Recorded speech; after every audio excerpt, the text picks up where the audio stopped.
Welcome to the 80's Glam Metalcast. I am your host, Metal Mike. This podcast is the audio extension of my Twitter page, at 80's Glam Metal 1. In this premiere episode, we talk to a glam metal legend, a founding Tigertailz member, guitarist Jay Pepper. We chat about what's going on with Tigertailz in 2020 and some important moments in Jay's career. He also gives us his thoughts on U.S. glam bands like Motley Crue and Poison. This is a really great story of doing it for the love of the music and not the money. And it's told by a genuine, down-to-earth guy. Enjoy. Okay, so the big question, Jay, is what is going on with Tigertailz in 2020? Not a lot, to be honest. Well, I don't know.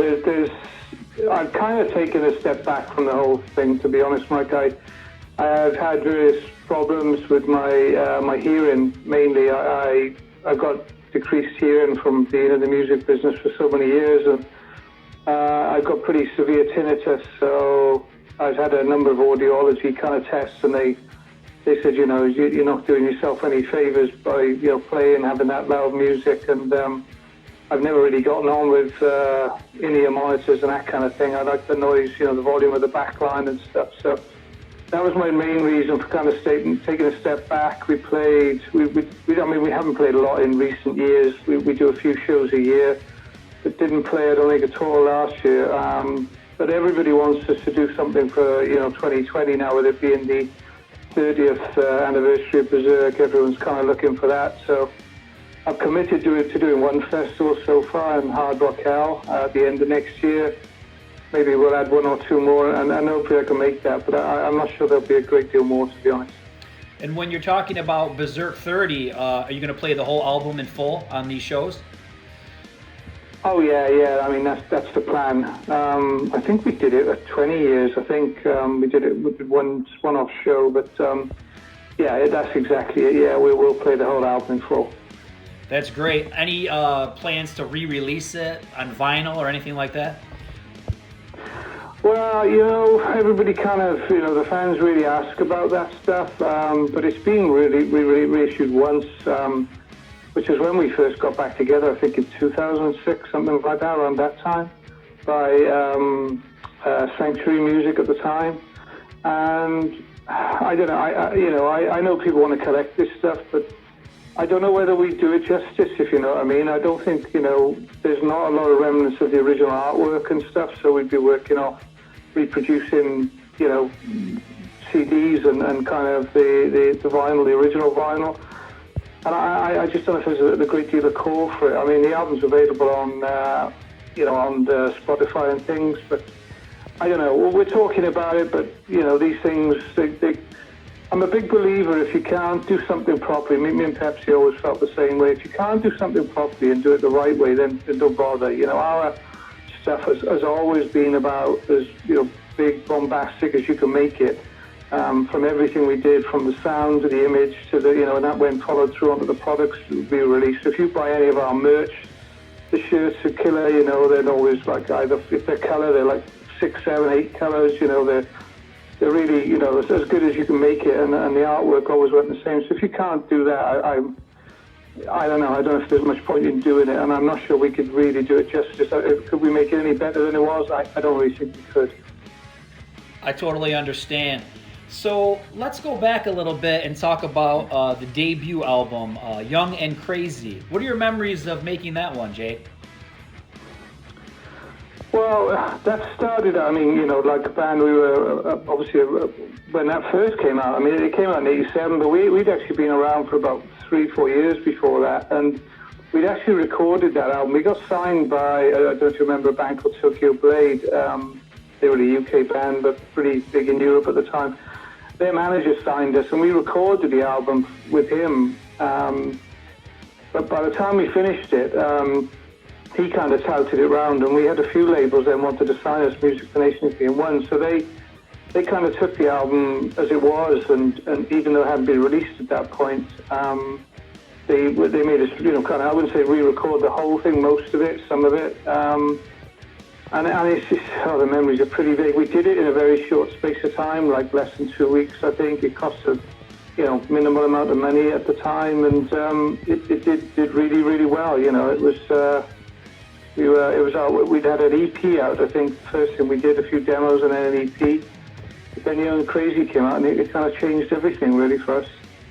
I was just listening to it today, and I think it still sounds incredible.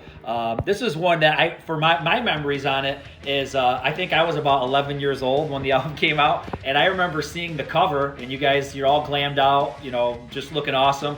And I bought that without ever hearing a lick of your music, and when I got it home, I was blown away by it.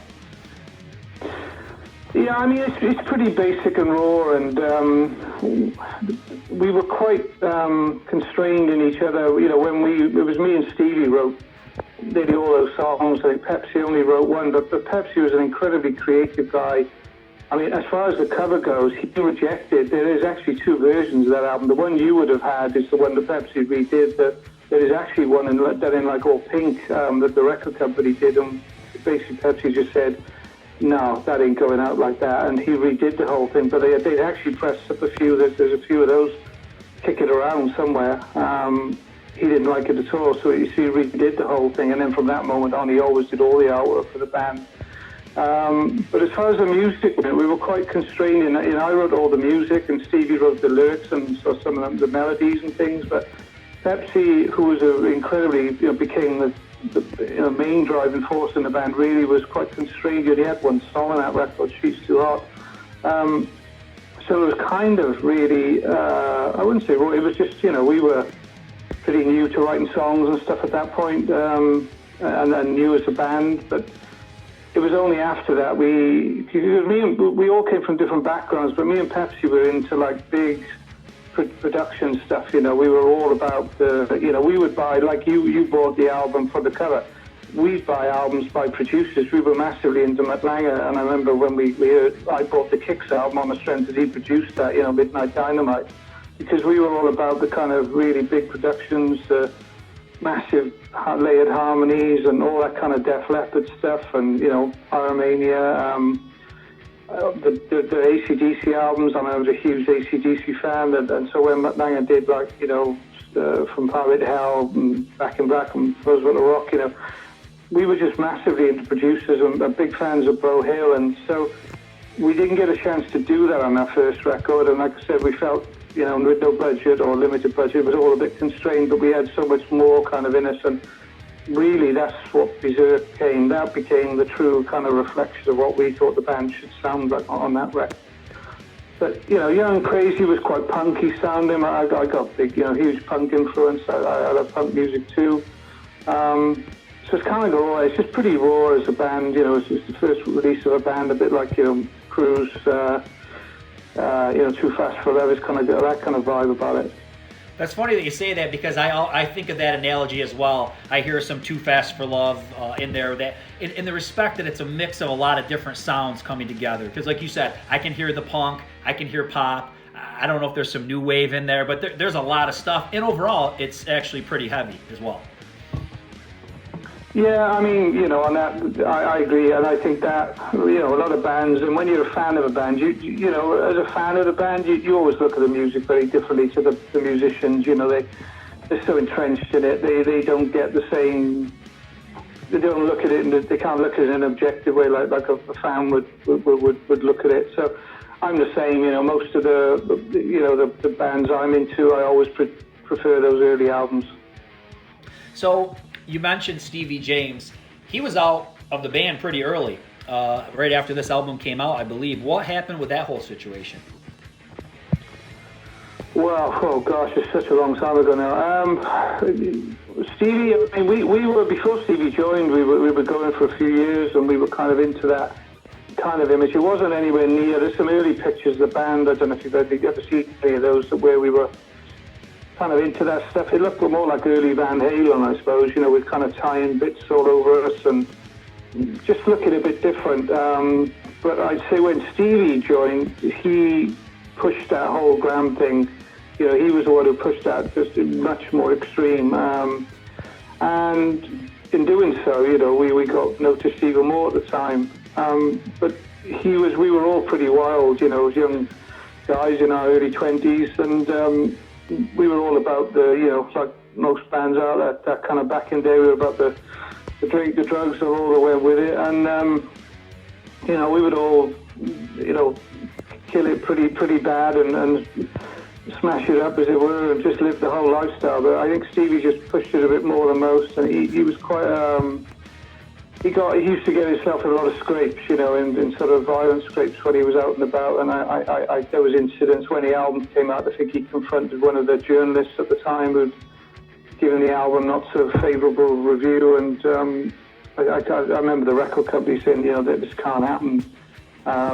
You can't have this guy doing this kind of thing. And he would get into scrapes and fights and things. He was a wild guy. Great front man. So much charisma, so much character, and very creative as well. We wrote some great stuff together, but it just became, certainly as the record company found, Martin Hook at the time, who sadly passed away this week. Actually, he just said, you can't move on with somebody acting like that. So they, kind of pushed for us to replace him. Yeah, that makes sense. You're kind of running a business, and you really can't beat on, the people that are going to potentially promote you. I got to say, though, the guy's got an interesting voice. He sings in a little bit of a lower register, and I really dig times when he pulls like that screech, and it's almost like two separate voices. Tom Kiefer does this. Dizzy Dean from Britney Fox did it as well. I really enjoy that with that two-voice thing going on. Yeah, he definitely had a vibe going on for sure, it's just, I think, like a lot of those kind of singers, for most of these type of bands, just the kind of people have a love-hate relationship with it. The people who love that kind of thing don't want to hear anything other than that kind of era of the band. The people who got into the band a bit later on, they only kind of recognized Kim as a singer. So it's like that with a lot of bands, And getting back to your point there about, when you're running a business, it's the same age-old problem with bands, It's why Peter Criss and Ace Frehley are not in Kiss. It's why, the Riveras of the lineups of the bands ain't together, because it just don't work, It's just the way of things. And at the end of the day, when you kick off in a band and you're doing it and living the life, it's all great, but things have got to work, and when stuff doesn't work and when it stops the band functioning, you've got to change the employees. That's the way it is. It's we were no different to like 100 other bands. So how did you find Kim Hooker? Well, Kim was known to us anyway. He was a friend of ours. He was in a local band from Cardiff called Rank Elson, they'd been signed before us. They had, I think, 2 albums out. And he was actually the bass player, but we knew he could sing because he'd been in the bands that we knew about. But we were good friends with him, perhaps more than I at the time. He looked incredible. He looked great. And perhaps he just said, why don't you give it a go, And he was like, I don't know. And we did a demo. We played at the record company, and they were like, wow, definitely. But we had a lot of kickback from, people around the band at the time. And so we actually had to sell it to everyone. I say everyone, the people involved in the team, our business group at that time. And we went and did a short showcase, effectively, in a rehearsal room in London at the time, with Kim to effectively like a full audition but live show in front of about 10 people who were working for us, and they were all unanimous. The guy's great, looks great, band sounds great, got at him, and it was kind of a fairly easy change for us, and it just slotted right in, and it was things just worked. So in 1990, you make Berserk. I would say this is a glam metal masterpiece. I'm sure many will agree with me. And this did pretty well in Europe, correct? Oh, it was a big hit over here, yeah. And once it came out in 1990, we recorded it over a year before. This was one of the huge frustrations with the record label at the time. Don't get me wrong. We started recording that in January, I think, 1989, over a year before it came out. We did take about 3 months recording it, and we'd taken a long time pulling the demos together. And this comes down to the pure essence of the band, to be honest. And I don't want to criticize any other bands. I know how difficult it is to make a record, get a deal, all those kind of things, and then make an album. But we the amount of production that went into our stuff, particularly that record, the pre-production with the demos, and the actual record of that album, it took, well over 3 months, and, cost a fortune at the time. I think it cost over $100,000 to make, which was a lot of money back at that time. And it was ready over a year before it came out, and the record company, I don't know, for one reason or they wouldn't release it at particular times. They wanted to do a single, so we released the Love Bomb Baby single. But, when it eventually did come out, it was a huge success for us, and, charted over here, charted in other places in Europe. It was, it really was just it was everything we wanted the band to sound like and where we thought the band should be. Unfortunately, the lack of record company support kind of held us back a bit on that. It's funny that you talk about the sound, because that's something I would like to talk about. Chris Tsangarides, is that how you say it? He produced this album, and he was known for producing a lot of harder metal acts. And when I listen to this album, it almost sounds like a live album to me. Yeah, well, I mean, we again, because we left nothing, we were all about the production, we were all about producers, we wanted, as big a name and as big a credible and experienced producer as we could get. I mean, we went through loads of names. I mean, I can't remember how many at the time, but, Chris was a member of, you probably don't know, but Mutt Langer's company. They were all managed by a management company called Zomba, and Chris worked for Zomba, so I think we approached him, and Chris was available, and he'd done some great stuff, some Thin Lizzy albums, lots of Gary Moore stuff, and Y&T, and we were big fans of those bands, so he was a great choice. The amount of effort, and this goes back to, again, the shame of where the kind of record companies sort of things came in. I mean, we spent 3 months making it. I mean, you can't imagine the amount of work that went into making that record, and we're talking string sections. It was recorded in different studios. Chris went off and did the Judas Priest album, Painkillers, in the middle of it, and we carried on with other Tigertailz back to Wales, did the guitar solos. We went to Battery Studios where Def Leppard did, Pyromania and Styrian. We did string sections with Don Airey and some of the ELO guys. I mean, nothing was left to chance. It was a phenomenally sounding record, and so much effort and work went into making it. And then the record company said, enough, you spent enough money on it. And the long and short of it is, we had to mix it in 5 days. So whilst it sounds great, I have demo tapes and things, or rough mixes, I should say, of things, and that, it would have sounded a lot better had it not gone mixed in 5 days. But it still stands up now. It's just a terrific record, You got a favorite song on there? I'm all about, me and Pepsi were all again about the production, and I think the moments for me were on 6X, the opening track. All that opening sequence was, Don Airey was a friend of Chris Tsangarides, and he came down and worked with us for weeks, and I remember Don sitting there listening to the songs, and he just wrote stuff down as we played them through. Because we told him what we wanted, we had a pretty clear idea what we wanted. And when I sat in the room in the recording studio with Don Airey, who, I'm a huge Randy Rhoads fan. So for someone who played on the 2 Blizzard of Oz albums, and never mind all the other stuff he's done, I was just in awe of this guy. And he never once asked us what key anything he was in, what we were playing. He just wrote everything. He just knew by ear what we were playing, every note. And then he went away, came back about a week later. He said, here's the score. He played all the piano parts, he played all the keyboards, and then we went to Battery Studios with a whole orchestra, and he scored the whole thing, conducted the orchestra. So that intro to 6X and all the string section in there, that kind of stuff is, that's the shit for me. And it was everything I thought the band should be about, huge guitars, huge,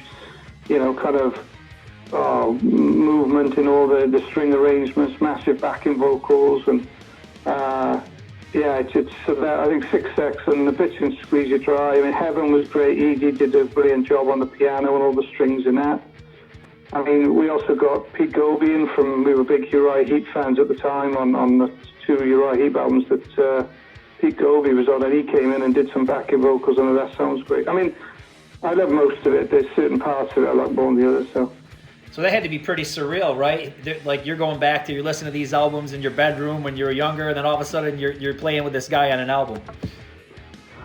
Oh, it's insane. And I mean, like I said, I've got little video footage. I would chat to him for hours because I've been a guitar player. As a guitar player, you tend to spend more time in the studio than anyone else because you have to do guy guitars, the real guitars, the solos, and generally you're kind of all over everything, even when other people are doing their bits. So most of the other guys might not be there, and I had him playing Mr. Crowley and all the Aussie songs. You know, they all got video of him playing me the intro to Mr. Crowley and all that kind of stuff. So yeah, you kind of had to pinch yourself. You know, it was schoolboy stuff. You know, I'm kind of a sucker for those like simple pop, metal songs. I like Twist and Shake a lot. I think that, you know, that was the first song. Kim came out, he had the bulk of that. That was one of the first things we wrote for that album out of the demos, and it kind of worked straight away. So, yeah, I'm with it. I mean, I have to say, we were all about the heavier kind of Aussie kind of vibe with the string sections. That wasn't me when me and Pepsi came on big. We liked the poppy stuff too, and we were all about the big vocals, but we kind of wrote those songs. The poppy stuff was specific. The record company always, you know, back in the day, they wanted the singles and they wanted those 3-minute kind of wham bam, you know, ear-catching, hook filled with hooks kind of songs. So I love them too, but you know, I'm all about the heavier stuff for me. Yeah, I mean, you definitely did some heavy riffs on that album, especially like I Can Fight Dirty Too. That's a pretty heavy riff. Yeah, that all came from. I mean, a lot of people, the guitar players, they'll talk to you about, you know, like the Rat sound, You're in Love, and that kind of lack of communication. You tune down the E string to D, and you get that really heavy chugging. But and that's how those songs, that like Effect 32 and Love Overload, comes from that kind of tuning, the D-tune, D string to D, which is not particularly rocket science. But I didn't get it from that. I'm a huge Status Quo fan. I actually got it from way before all of that, from the singer the guitar player from Status Quo died last year, Richard Parfitt. He did it on a song, he did loads of that kind of stuff with them, but it's from a song called Whatever You Want. So I kind of got it from that, but you know, Rat kind of nailed that kind of vibe with their sound. Did you play any shows in the States around this time? Well, and this is again back to the record company and the lack of bad management side of things. Basically, when we signed to Music for Nations, who at the time, I mean, they had everyone, you know, Metallica, Anthrax, Wasp, Stryper, Poison, you know, kind of the label was full of just massive bands. And the label in the US, the licensing label was, I think it was Combat, Reality, one of those. And so when Young and Crazy came out, it came out at the same time, like a week later in the States, which was kind of the way things work. But by the time we finished Berserk, Music for Nations in the UK had lost their licensing deal with the US, so Berserk never got properly released in the States. And when we finished the record, we went over to something called the Foundations Forum in LA for a few days, and they were playing our live video, and the idea was to get a licensing deal over there, but Music for Nations could never deal with it, so it was one of the reasons why we basically had to sort of end the business with them, and we signed to, funnily enough, a guy called Scott Simmons who worked for Combat and Relativity label. He had gone to work for a big Japanese company called Amuse Inc., and they were based in LA and New York, and they signed us after the Berserk album, so we moved all our business to America, believe it or not. But at that point, we hadn't actually ever played a show there. But we went on to make a whole album costing like $200,000. The next album, Wasbones, they were Japanese, they were based in America. We were back and forth all the time, and we had a whole coast-to-coast tour lined up to coincide with the release of that Wasbones album, and we did the photo shoots were done in New York. It was all based around the Clockwork Orange things. We did all that in New York. We recorded the album some of it over here, but in Rockfield, but we did a lot of it in a studio called Costa Mesa from Page Records in Costa Mesa in LA. Those in New York. I mean, we did it, all our business was in America, but we hadn't actually played a show at that point. And then literally weeks before that album was about to come out, the Japanese side of the business pulled the plug on the whole of their business in America. They just literally shut down the company, and we were left completely on the shelf. We spent 2 years making that record. As I said, spent about $180,000, I think. And they just shelved the whole project. That was it. Just done. So at that point, are we heading into early '90s, the grunge scene? So the heavy metal scene is starting to end a little bit right here, right? Correct? Yeah, but that album we made, but the original Wazbones record as well, which is not the one I think the people that actually got released. Pepsi, I left the band. That was it for me, because like I said, we spent 2 years making that record, writing the songs, making it. It was really in tune with the sound of the sound, really heavy. Kind of a much bigger departure from where we were at. The whole vibe, the look of the band, as I say, it was all based around the Clockwork Orange kind of vibe. We were dressed in that way. It was quite a hard, kind of violent looking and sounding record. You know, it would have stood up with all those bands at the time, but we just got wiped out overnight. Literally got a phone call saying the company was, shutting down. Your album's being, put on the shelf, as it were. We were like, what do we do now? And that was it for me. I just said to Pez, I can't do this anymore. It was the final layer of the coffin, put everything into it. It was just a killer. But he carried on. They recruited another guy, and they re-recorded that album, which is the one that got released around, I think it was about 94, something like that. But I left the band at that time. And the original Wazbones album that we recorded didn't come out. It actually came out as part of the... I think it was the Berserker Banzai album we released on Sanctuary in like 2007, something like that. So those are the original recordings, and that's like a double disc thing. So you're out of the band around '94. What did you do at that point? Oh man, I was like, just didn't know what to do. Do you know what I mean? I literally just went back to university, and I didn't know what to do. I've been in a band for so many years, for like 10 years. We were like professional musicians. It was, what paid the bills. We weren't on a lot of money, but, it was enough. And we were making our way, and, you get a chart album and you think, okay, here we go, we're on our way. And it just, and then you get signed by an even bigger company, and it was like even more money. I wouldn't say thrown at you, but we had, we were looked after pretty well. They were doing everything we wanted on the record, and they just pulled that away. So when it all fell apart, when I walked away, I don't know what to do. So I kicked around for a few months, and in the end, I went to university and did a computer science degree, which is kind of surreal, but that's what I did. Yeah, I mean, it sounds kind of similar, Jay, to what happened to a lot of bands at that point. Anybody that was big in the 80s pretty much got blacklisted in the 90s, and that sounds pretty common with a lot of them. A lot of them tried to continue on, change their sound, but it just wasn't fair. Nobody wanted to hear it, and that happened to a lot of bands.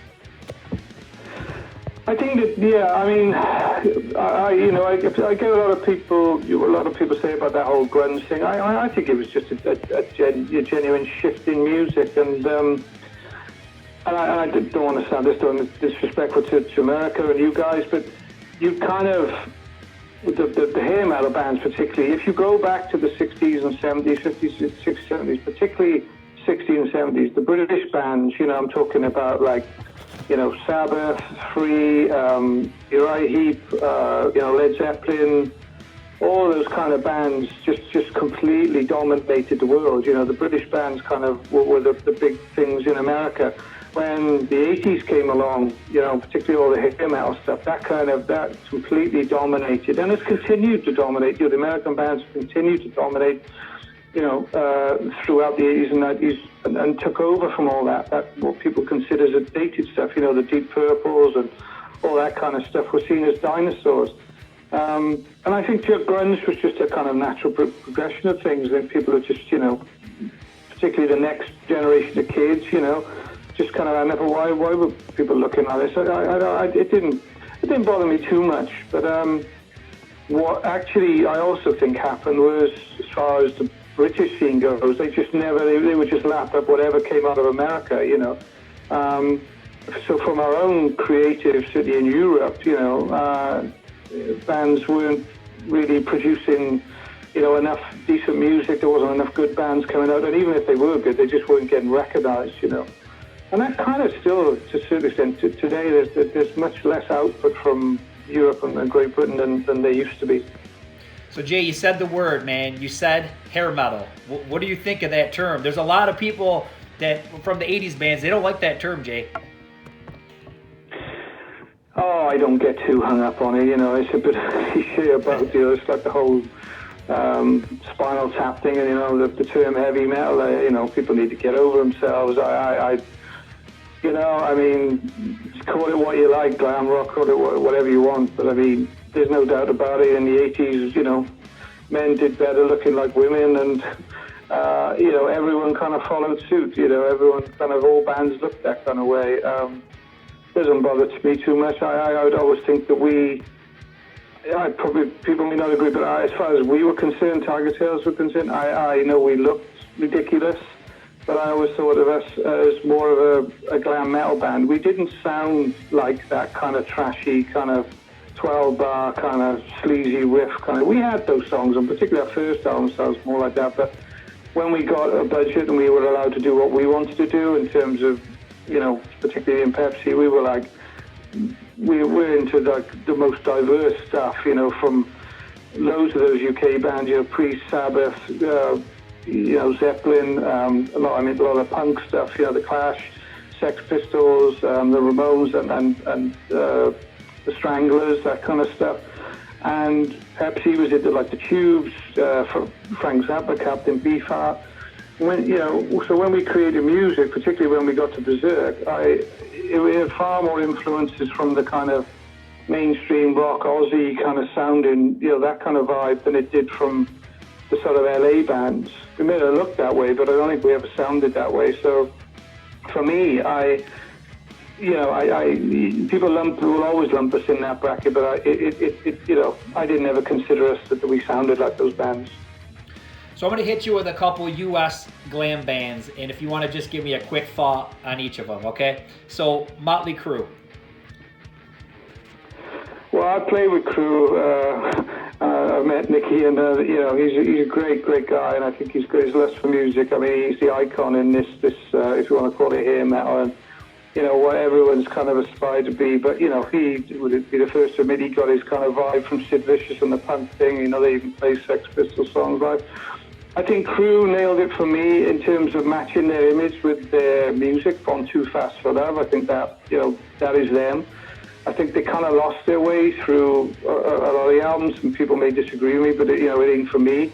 I think if you could nail one track or maybe two tracks with Motley Crue, it would be Livewire. I think I was off Too Fast for Love, and really the pinnacle of their music where it meets the image for me was Wild Side. Everything about that video and the song was what Motley Crue about. But a lot of the other stuff, I'm not the greatest fan of their music, if you like. There's one song with Crue that I feel like if I had to tell somebody who hasn't ever heard Motley Crue, I can't believe there's many that haven't, I would say Looks That Kill, because that's got those heavy riffs, it's got the vocals, it's just got everything. Yeah, I agree with that. That's definitely the standout song on Shout the Devil, for sure. And I was actually at that 1984 show they played at Donington in the UK, where they just, they launched their career really as far as Europe. But their performance that day was off the park. They were amazing. What do you think about them getting back together? Well, I think probably the less said about that, the better, to be honest.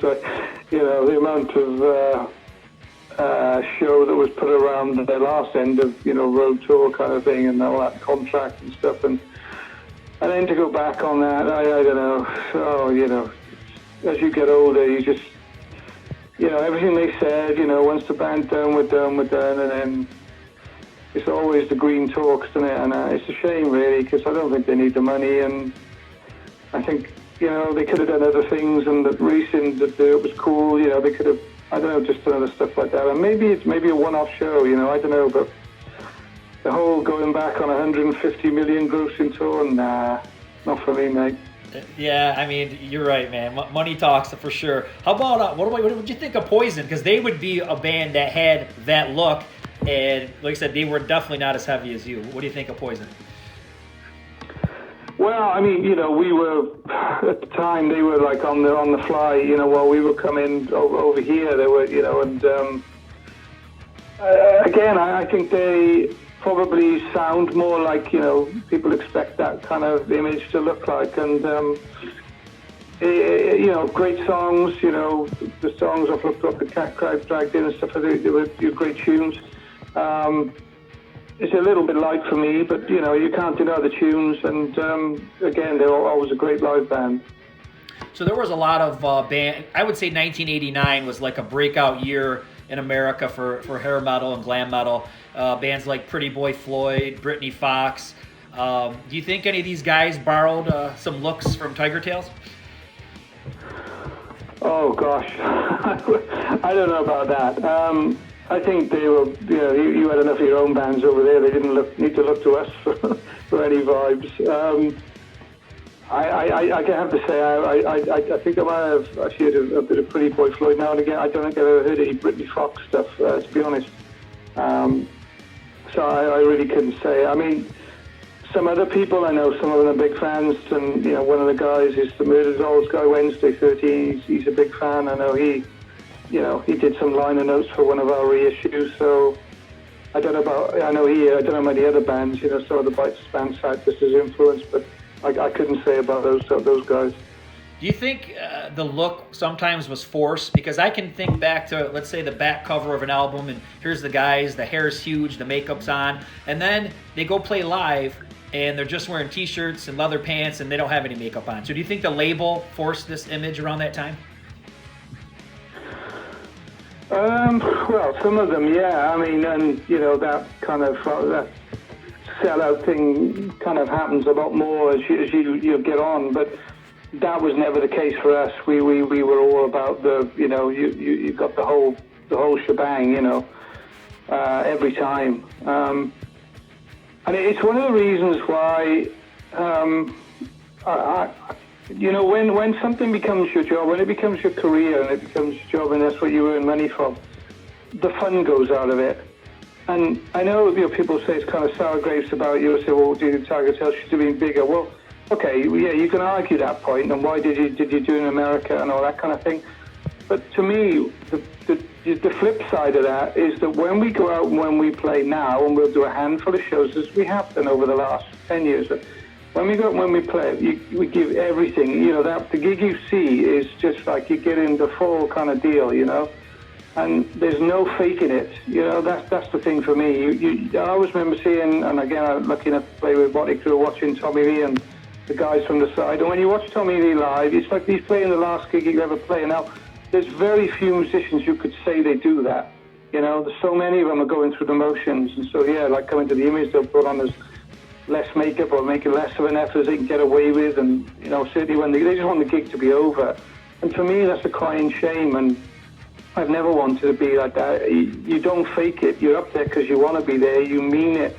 And this is the punk kind of influence coming in. Don't fuck around with it, The people have come here to pay money, and you give it your all. You actually die there, and that's what I always try and do, and what we always try and do.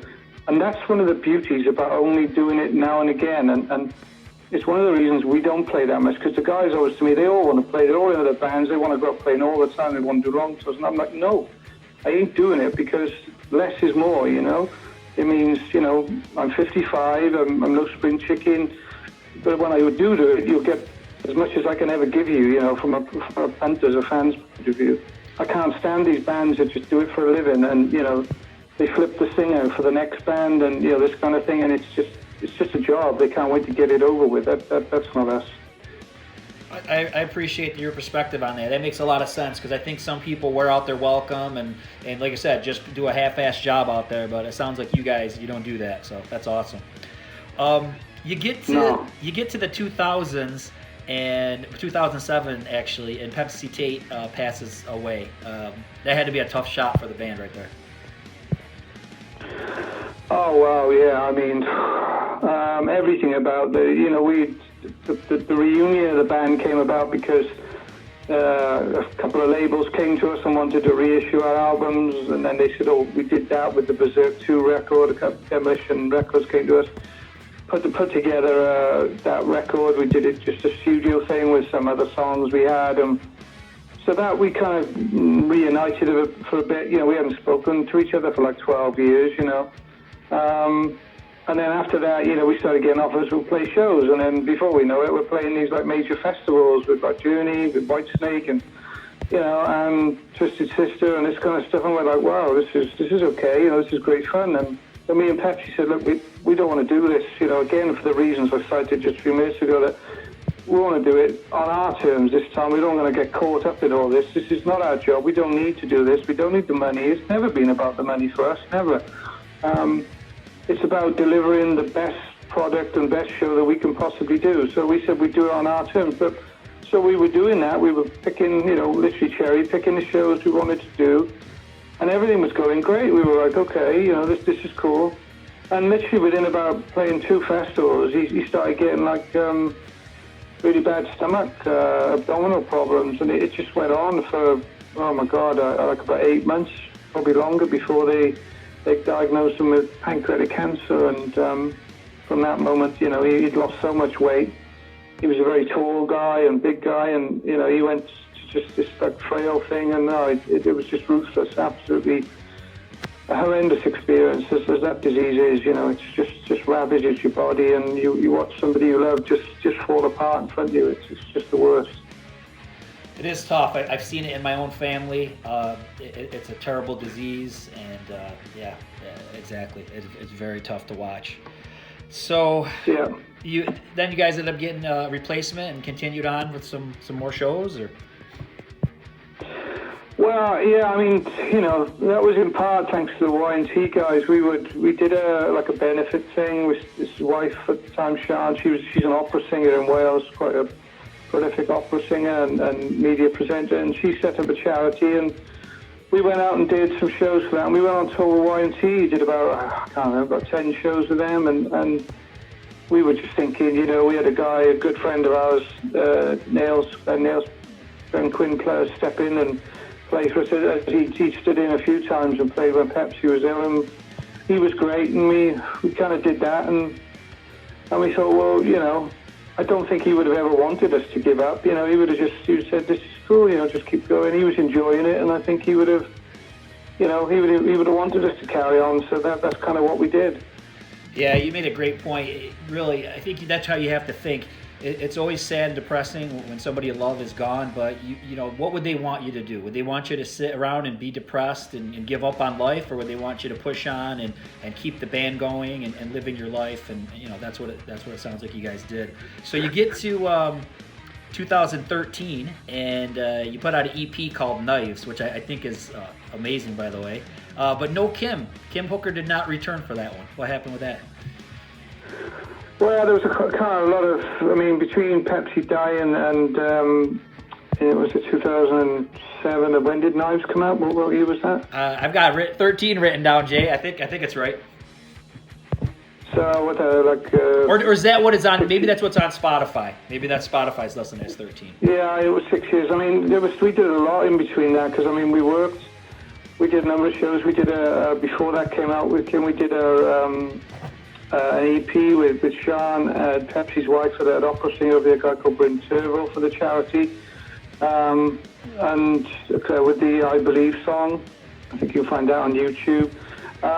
But the charity Sian went on to raise, we did our bit, but she went on to raise, over like £275,000, I don't know, like $350,000, and she donated about $300,000, £200,000 to the stem cell research here in Wales, for one of the research centres, and we've all been there and had a tour around that. So we did a lot in that 6 years, played a lot of shows, and basically we went to change the bass player we got a girl in, and things just unraveled from there.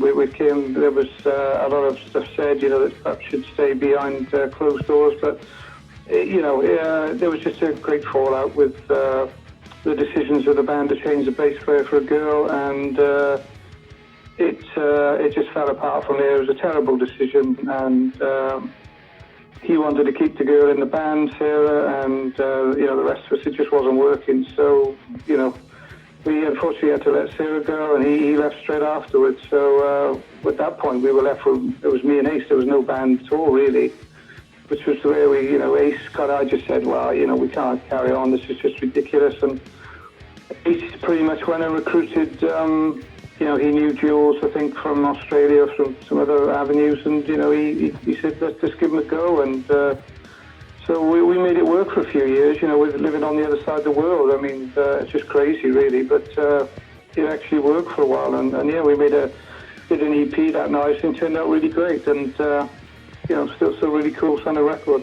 Yeah, if anyone hasn't ever heard Shoe Collector, they really should give it a spin. I like it because you've got some cool elements. You've got a little Back in Black in there. You've got, I think, Ode to Wanted Man by Rat. So it's a cool song, catchy song, and then there's some cool old school elements in there. Yeah, well, and that the Shoe Collector comes. It was again one of Pepsi's. He made a short film called The Shoe Collector, which I think we put online somewhere. Before he died, it was one of the things he was working on, and the video is it's a very short film, a couple of minutes, about a girl who gets off with guys, and then she kills them with her shoes, and then keeps their shoes in a cabinet. So it was all a bit weird, but that's where that comes from, the idea of that song. That's awesome, because it kind of like you're keeping his spirit alive, you're keeping his ideas going. So that's pretty awesome.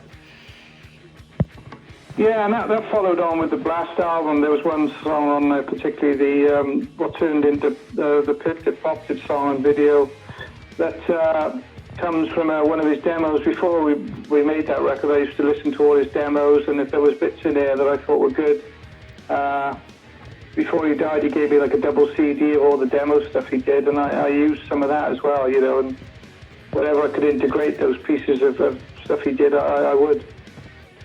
So you mentioned Blast. So at this point, you have Rob, which I believe was the bassist, come up to being the front man. How did that come about?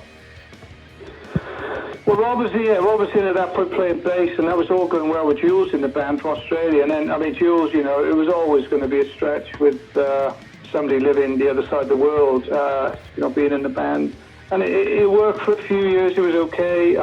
Then Jules, I think he had some of his own personal problems, and there was no hard feeling. He just said, I can't do this anymore. It just wasn't working for him at that time. So, we respected that decision. And it was just like the obvious choice that Rob, because Rob has been singing in his own band, bands for years, that he kind of just took that on. And we thought, well, this works. And we brought in Bertie on bass. And then, I made the Blast record. And we really set out to make the most kind of commercial, Tigertailz sounding record. The kind of the reason for that record was really, Pepsi always said, we should make the band. When we came back around, he said, don't ever lose sight of what the band is supposed to, what people expect it to sound like. And that was resonating in my ears when I was writing songs for that album. That, as I said, listening to some of his demos, but when I was putting the songs together, I kept going back to thinking, what do the people want this band to sound like? And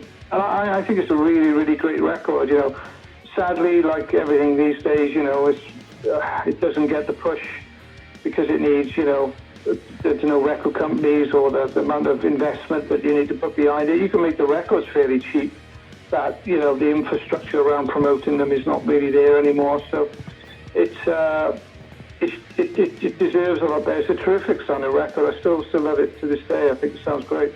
I was listening to it a little bit before our interview, and one of the standout tracks for me is All the Girls in the World. That just reminds me of like 80s summer vibe, Yeah.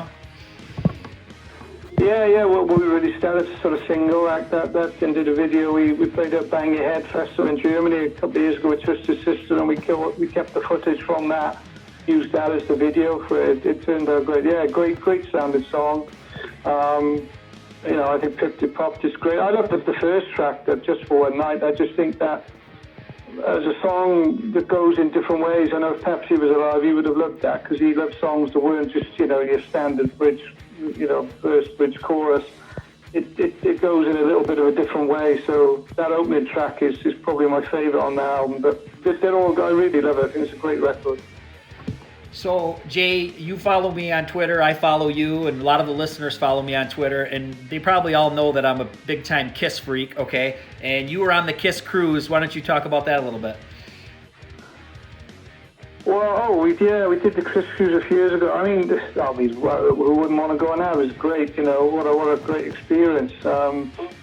Fantastic to be around all those people just on a boat in, was it the Bahamas and listening and playing shows, listening to Kiss songs. It was great, absolutely incredible experience. We played with Kiss, I think, twice before that, so we were kind of we were lucky to play with them before, so we'd met them, and really nice bunch of guys. Gene Simmons, he knows our old manager from the Amuse Inc. days. He used to work with him for the band called EZO, remember them? Oh, yeah. He produced their record years ago. They were on Amuse. So he knew our manager at the time in LA, Ichi Naito. So, yeah, I mean, terrific guys. Eric Singer, Gene, great guys. Had a long time to Tommy Thayer, asking him one of my favourite albums, being Pepsi's favourite albums, was always the Black and Blue album, Without Love. We loved the sound of that record and the tunes. And I was talking to that. So it was brilliant to chat with the guys and have those kind of conversations as a fan. Yeah, great, really great. So were you a Kiss fan in the 70s? I was, but not as much as perhaps you guys were. Tim was the biggest Kiss maniac. We actually played with Ace Frehley as well a few years ago in the UK. We did 2 shows with him. That was pretty mental. I mean, that was just surreal. And I remember Kim getting just so absolutely drunk when we were on the side of the stage, and he got absolutely rinsed, watching Ace Frehley. So I was a big fan, but not as much as some of the other guys, I think. So, playing live because of your condition might be a little tough, long term. But what about plans to do another studio album? Well, Mike, it's the same with all the rest of it. I go back to what I said earlier. If you can't do things properly, and for us to do a record from concept to writing the songs to going in and recording it, and the amount of effort, the work that goes into it, I know what that will take out of me, and in terms of doing it, and I just don't feel it would ever get the amount of exposure that the work, justifies the amount of effort that's put into it. That's the problem. Unless there's that kind of commitment around it to promote the record, and it's never been about the money for me. It's not about that whatsoever. It's always been about getting your music in front of people. And when things are just dismissed out of hand, or it's like fast food now. You know what I mean? I don't know if anybody wants to even hear albums anymore. Do they have the time for them? I don't know. So I can't say the appetite's there for me. There would need to be something to go with it that made it worthwhile, because it's very easy to dismiss music and dismiss an album and dismiss songs by bands, but people don't understand the amount of work and effort that goes into making records and making music. It's monumental, it's huge. And I don't feel like I said, the amount of effort is justifies the returns of it, and I don't mean the financial returns at all. I mean the amount of exposure that we get, I guess. I think the hard part is you kind of hit on it, like fast food. We're like in this disposable society. So I listened to the album once, it doesn't stick, I move on to the next thing. Where back in the day, if we had radio play, we've got video play, there's repetition, you hear it more, and then you start to grasp the music, and we just don't have that today. Well, exactly, and what you also had, you went out and bought a physical product, you know what I mean? It was a physical, tangible thing. That, whether it was a piece of vinyl you put on your record player, or a CD player, you maybe put on your CD player in your car, but you had something to show for that, and what that also did as well was, it didn't just disappear out of your mind, it wasn't just so disposable that, what's next, you're on shuffle play or whatever on your Spotify or iTunes, whatever you're on. when you got into a band, you kind of really got into them. You wanted everything by them, and you would listen to those obscure album tracks and singles and demos, and you wanted everything by a band. That's kind of gone. So, like I say, to do an album of like 10, 12 songs is a huge amount of work, and for it to just disappear without a kind of trace, you just think, well, what's the point of that? You know what I mean? It's literally, what is the point? Because it isn't getting the exposure and reward it deserves in people listening to it. Jay, you got any final thoughts or things you want to say to the fans listening? Oh, listen, I'm just so grateful that people like you and the guys and everybody who follows you on Twitter is still even interested in the band, that, looks back fondly at all that music, and I'm very grateful for them to, supporting the band now when we come out and play. When we do play occasionally, the fans come out in their numbers and they sing the songs and have a great evening. Isn't that what it's all about, So to be able to, when we were putting a band together when we were just around in like 84, 85, if I thought I could get a couple of years out of this, all I ever wanted to do was, play a gig, and after that all I ever wanted to do was make a record, and then after that I wanted to make another record and go on. So, and I got to do everything I ever wanted to. I played with some of the biggest bands in the world and played in front of thousands of people, and people around the world, love and appreciate our music. I can't ask for any more than that. People say, oh, you should have made it bigger. Listen, we made it, might have been a small mark we made on the music business, but